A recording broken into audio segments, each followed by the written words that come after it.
Apprendre une langue étrangère sans se prendre la tête, astuce numéro 36.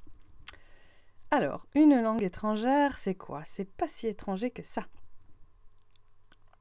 C'est juste une autre manière de faire. Juste une autre manière de dire. Par exemple, si on prend... Alors déjà, la différence entre un dialecte et une langue, il n'y a pas vraiment de frontières très précises. Et l'astuce numéro 36, c'est déjà de vous entraîner à faire différents accents français. Pas pour les faire bien, mais juste pour vous habituer à changer de paramètres un petit peu. Donc, si je fais... On peut déjà parler de différentes manières. La langue française, c'est pas un truc figé. Bien entendu, déjà je pourrais parler tout doucement et de manière un peu posée et grave. Ou alors parler de manière toute excitée et tout, et puis ça donnerait complètement autre chose. Hein? Voilà. Ok? C'est déjà juste la manière de parler change énormément. Donc ensuite, si on prend les accents liés aux régions, que ben moi, je suis nulle en fait, comment dire. Il faut que je les écoute et que je répète. Donc je vous conseille de faire ça. Vous prenez une vidéo d'un accent canadien, d'un accent de Marseille, et vous répétez derrière. Le seul que je pourrais oser à peu près vous faire en direct, ça serait celui de ma grand-mère, parce que ça a quand même quelque chose. Madame, même moi qui ai grandi là-bas, ben, c'est pas évident du tout à l'imiter.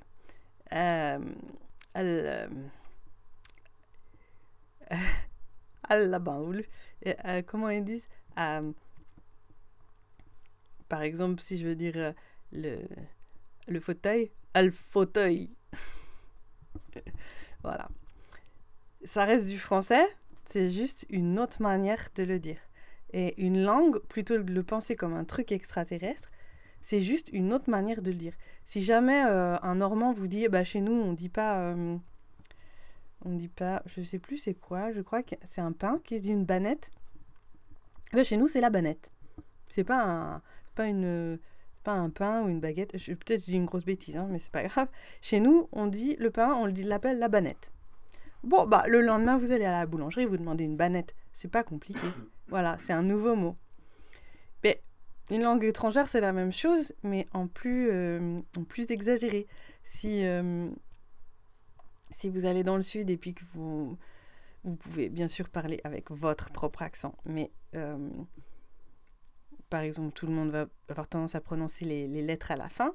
Ils font pousser du persil et à moins que... Et ce serait facile pour vous de le faire.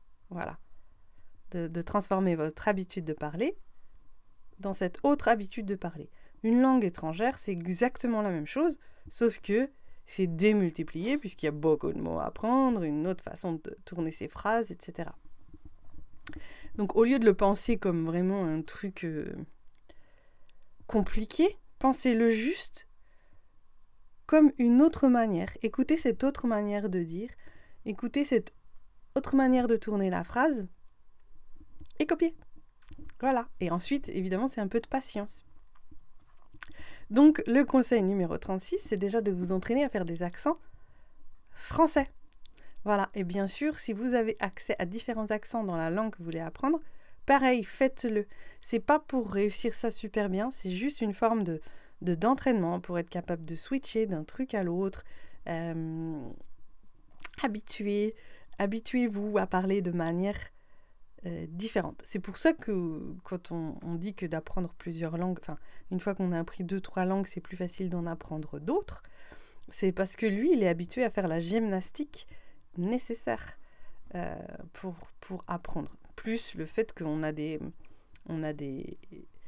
repères dans différentes langues. Par exemple, pour moi, le système de déclinaison, c'est-à-dire qu'il ne conjugue pas...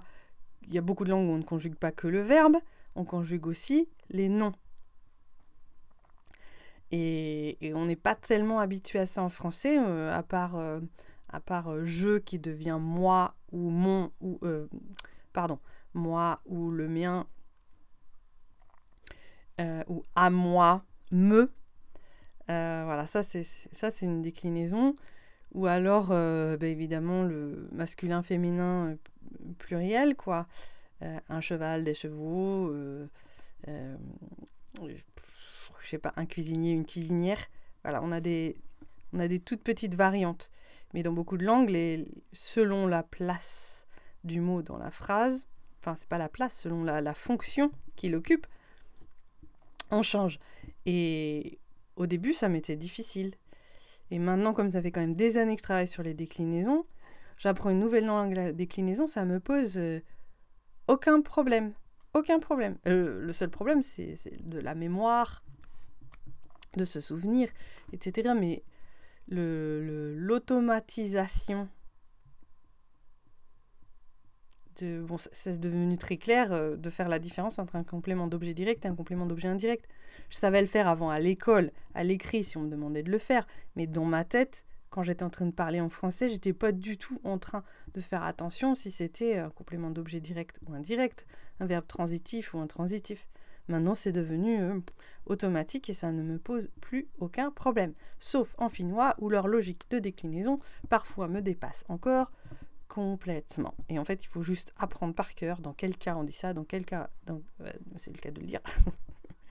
Mais vraiment, là, c'est du verbe par verbe et c'est du cas par cas. C'est ça, c'est qu'on peut...